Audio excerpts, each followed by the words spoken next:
eu sou a Morgana, sou professora de Biologia do Projeto Conexões e hoje a gente está aqui para passar um pouquinho do nosso conhecimento para vocês enquanto vocês estão em casa. Então tentem aproveitar ao máximo esses 20 minutinhos que a gente vai passar essas questões, vai passar esse conteúdo para vocês. Tentem fazer com que isso seja um momento em que vocês parem e imaginem que estão no projeto, estão em casa, estão estudando. Então se preparem, se organizem, sentem e peguem esses 20 minutos de aula, peguem o seu caderninho e comecem a anotar e façam todas as questões que a gente vai passar para vocês e encarem como um cursinho, que o Enem não foi cancelado, apesar que todo o resto foi cancelado, mas o Enem permanece. Então a gente pede para vocês que sejam um diferencial do nosso projeto, que coloquem o bumbum na cadeira e estudem e que sejam aquela pessoa que vai derrubar todos os concorrentes porque vocês fazem parte do Conexões. Mas para isso, a gente precisa ter o embasamento teórico, da biologia no meu caso. E esse embasamento a gente vai começar a dar um pouco mais para vocês a partir de agora. Mas como a gente vai saber o que é a biologia se a gente não tem um conhecimento técnico da biologia? Como ela surgiu, por que ela surgiu e por que ela é tão importante, a biologia, no nosso dia a dia? A biologia, ela surgiu há muito tempo atrás, muito antes de Cristo, quando discípulos de Pitágoras começaram a estudar estruturas isoladas de seres humanos. Mas esses estudos eram estudos muito aleatórios, muito não profissionais, que não tinham um embasamento científico. Somente com o tempo, no finalzinho do século XVIII, começo do século XIX, que começou esse embasamento científico, tornando a biologia uma ciência. Algum pontinho de luz, como por exemplo a filosofia escolástica, trouxe para a biologia um pouco mais de ciência, quando eles começaram a tentar explicar todos os fenômenos naturais que acontecem na natureza, por ser uma ciência da natureza, a biologia, tentando explicar a partir desses fenômenos a existência de Deus. Então, mesmo tendo esse viés religioso, essa ligação com a religião, mas a biologia, ela começou a ter uma maior cientificidade do que anteriormente. E por que demorou tanto tempo para a biologia se tornar uma ciência, se tornar o que ela é hoje, com esse viés mais profissional? Como a gente lembra, fazendo a interligação com a história, na época da Idade Média, a época considerada a época das trevas, muita coisa era escondida e sempre essas explicações dos fenômenos naturais tinham essa ligação com a religião. Então, nunca era a partir de experimentos, era sempre fazendo com que essa ligação tivesse o cristianismo como plano de fundo. E isso atrapalhou muito a biologia para o seu crescimento. E só depois, em 1495, que começou a ter o aflorescer da biologia como essa ciência com o Renascimento. Então, com o surgimento do Renascimento, o surgimento do ressurgimento cultural, científico, de alguns cientistas, como Da Vinci, por exemplo, que a biologia começou a ser encarada como uma ciência e começou a ter um propósito mais firme e mais concreto como ela é hoje. A partir disso, a gente pode ver que a biologia ela tem várias especializações. Outras partes da biologia que a gente pode encarar que ela se fragmentou e esses fragmentos podem ser explicados de forma mais complexa quando ela foi fragmentada. Então, essas especializações, essas áreas da biologia se dividiam em uma ampla variedade delas. A gente vê, por exemplo, a fisiologia, que é a área da biologia que estuda como acontece o funcionamento do organismo como um todo. Citologia, que estuda as células. Botânica, que estuda as plantas. A gente tem também, por exemplo, a ecologia, que é um assunto que cai muito no Enem, que vocês precisam dar uma atenção especial para a ecologia, porque sempre cai, é uma área da biologia que a gente precisa ter uma atenção maior. Zoologia, que estuda os animais. Então, são áreas que estudam desde pequenos seres, vírus, bactérias, fungos, até a sua complexidade maior, animais e como eles se organizam em população, em comunidade, em ecossistema. Então, níveis de organização, tudo isso é englobado na parte da biologia. Mas a gente sabendo disso, sabendo que a biologia é um universo tão amplo, como é que a gente vai se preparar para o Enem? já que a gente tem pouco tempo e com essa pandemia, agora todo mundo em casa, de certa forma deu uma relaxada nos estudos, a gente tem pouco tempo para estudar uma gama enorme de assuntos e ter que focar e ter que aprender esses assuntos. Mas o Enem, ele dá dicas para você, ele dá toques que você precisa se atentar. Sempre o Enem, ele traz esse contexto, essa parte da interdisciplinariedade, essa parte que o Enem cobra de sempre trazer questões que abordam o cotidiano. Então, sabendo disso, ele vai ter questões e temas mais específicos para você. A gente pode observar que tem temas que todos os anos caem no Enem, como, por exemplo, como falei anteriormente, a ecologia.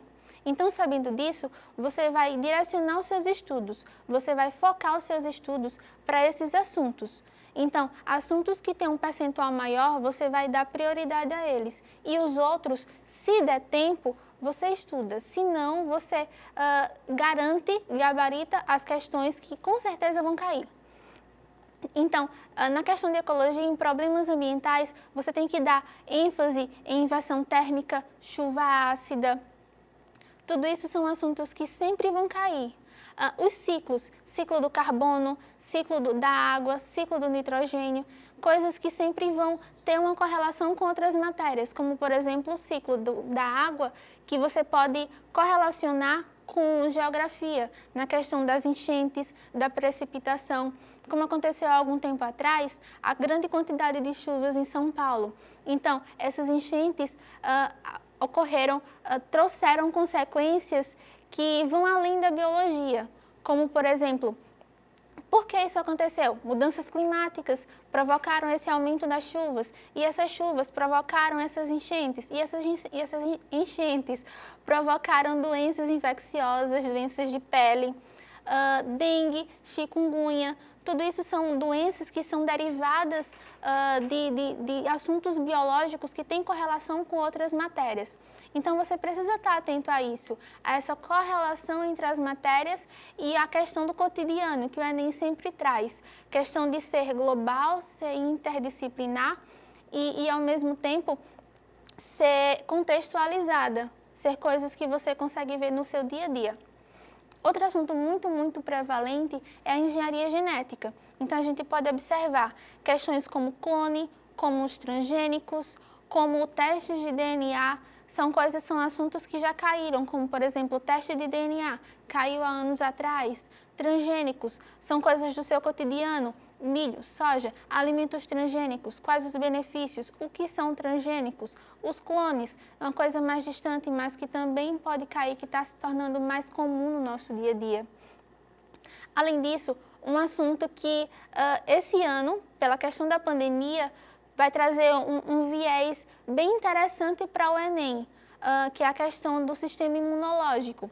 Então, você tem que ficar atento ao sistema imunológico, questão da imunidade ativa, imunidade passiva, vacinas, soro, a diferença entre elas.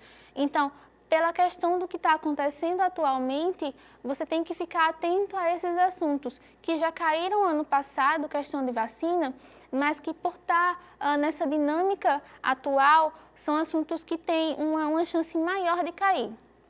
Na ecologia, a gente também tem que dar prioridade para assuntos como que também já caíram, reflorestamento, relações ecológicas, são questões poluição, que são recorrentes. Então, deem preferência para esses assuntos e estudem com mais afinco, porque a probabilidade deles caírem na prova de vocês é muito maior do que assuntos mais distantes. Assuntos genética cai, mas o número de questão é menor. A gente sabe que no segundo dia, a prova de ciências da natureza, que engloba as 3 matérias, física, química e biologia, é uma prova que vem junto com matemática. Então, por ser uma prova em comum com matemática e por ser o segundo dia, mas agora nem tanto, porque já são fins de semanas alternados, diferentes, vocês vão estar com a sua mente cansada. Então, uma dica muito importante: usem as 15 questões, 15 prováveis questões de biologia que vão cair na sua prova como uma válvula de escape, como um meio que você tem para descansar um pouco a sua mente de toda aquela questão do cálculo que vem da física, um pouco da química e da matemática. Então, tentem intercalar as questões de biologia com essas outras de matemática, com as outras de química e com as outras de física, para, de certa forma, você descansar o seu cérebro enquanto você está fazendo a prova. Você pode descansar de outras maneiras, é claro. Você pode ir ao banheiro, você pode beber uma água, mas aí você estaria perdendo tempo enquanto seu concorrente está fazendo. Então, use essa técnica, tente descansar lendo questões de biologia que não exigem cálculo, descanse o seu cérebro da parte do cálculo. Outras dicas muito importantes que a gente pode pegar essas dicas e levar tanto para a prova do Enem como para o seu estudo é você priorizar, como eu falei anteriormente, e fazer muitas questões de provas anteriores. Imagine quando você estiver em casa, na sua casa, que o tempo que você vai fazer uma prova anterior de biologia ou uma prova anterior do Enem como um todo, encare como você estivesse indo fazer a prova do Enem. Então, sente na cadeira, coloque um cronômetro para o seu tempo, para que você saiba o tempo que você usa para cada questão, aquela questão que você teve mais dificuldade, o porquê você teve mais dificuldade, tentar arrumar outros meios para você achar uma solução mais rápida para aquela questão. Tudo isso é muito importante para, na hora do Enem, não ser uma prova e ser mais uma prova, mais um treino. Você vai fazer a prova do Enem como se você estivesse treinando aquelas outras provas que você estava treinando em casa. Então, não vai ser uma coisa nova, vai ser uma coisa igual a todas aquelas outras que você fez anteriormente. Uma dica bem importante que você pode usar na hora de fazer a prova do Enem é também, em vez de você ler todo o enunciado, você lê o comando da questão e só depois você vai para o enunciado. Sabendo disso, você agiliza o tempo, porque sabendo o que a questão está pedindo, você vai direto, procurando a resposta, tentando procurar a resposta do enunciado. E vai circulando, vai grifando, para da próxima vez, se você precisar ler novamente, ser uma leitura mais dinâmica, mais rápida. E tempo é uma coisa que a gente precisa muito na prova do Enem. Então, grife, vá tentando ver novamente, mas de forma mais dinâmica, mais rápida. E só depois que você lê o comando, lê o enunciado, você vai para as alternativas. Isso vai agilizar muito o seu tempo. São dicas rápidas e fáceis, mas que você vai ver que um pouquinho de tempo de cada questão vai fazer completamente uma diferença maior no final da prova. E uma coisa muito importante, quando você vê a questão que ela é nível rápido, nível fácil, tentem gabaritar ao máximo as questões fáceis. Não deixem as fáceis para o final, não deixem as fáceis para você chutar. Acerte as fáceis, porque essas fáceis vão garantir a sua nota alta. As difíceis, meio que o Enem já sabe que você vai errar aquelas difíceis. Então, dê prioridade para as fáceis, acerte todas as fáceis de biologia que você considera fácil e aquelas mais complicadas, se não der, aí você tenta associar, tenta encontrar a resposta por meio de interpretação, mas gabarite as fáceis. É a sua obrigação gabaritar as fáceis. Fazendo isso, a sua nota já vai dar um salto enorme que você vai ver a completa diferença. Mas a gente tem os conteúdos que a gente precisa estudar no Enem, que a gente precisa dar prioridade. E a gente tem algumas dicas que a gente pode usar para facilitar esse estudo na hora da prova do Enem, mas no seu dia a dia. Em casa, quando você estiver estudando para fazer a prova do Enem agora, durante a quarentena, como você pode melhorar o seu tempo para ser mais produtivo? A gente sabe que você em casa tem toda uma dinâmica a sua casa. A casa ela não para. Então, a sua mãe está sempre conversando, o seu pai está fazendo algum barulho, o seu irmão vai sempre perguntar alguma coisa para você. Então, sabendo disso, como você pode tornar o seu tempo mais produtivo? Ele pode ser um tempo pequeno, ele pode ser de 30 minutinhos, pode ser de 1 hora, mas torne esse tempo produtivo. Faça com que esse tempo seja útil no seu estudo. Sabendo disso, a gente procura métodos de estudo para tornar o seu tempo mais eficiente e a sua memorização mais rápida. Um deles é o método Pomodoro. Pomodoro vem do tomate, em italiano, tomate, e esse método, ele fala exatamente o seguinte, que a sua concentração, para evitar com que o seu cérebro chegue à exaustão, ele segue um pico, e esse pico depois ele desce. Esse pico tem uma duração de 25 minutos, em média. Então, durante 25 minutos, você tem a concentração máxima. o seu cérebro ele é direcionado para ter um rendimento alto durante aqueles 25 minutos. Depois disso, ele começa a decair e você chega à exaustão. É aquele momento em que você pega o celular, que você sai para o banheiro, que você quer conversar com alguém.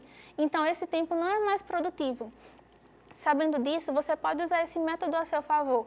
Você começa a estudar os 25 primeiros minutos, descansa durante 5 e faz novamente essa escala de 25, descansando 5.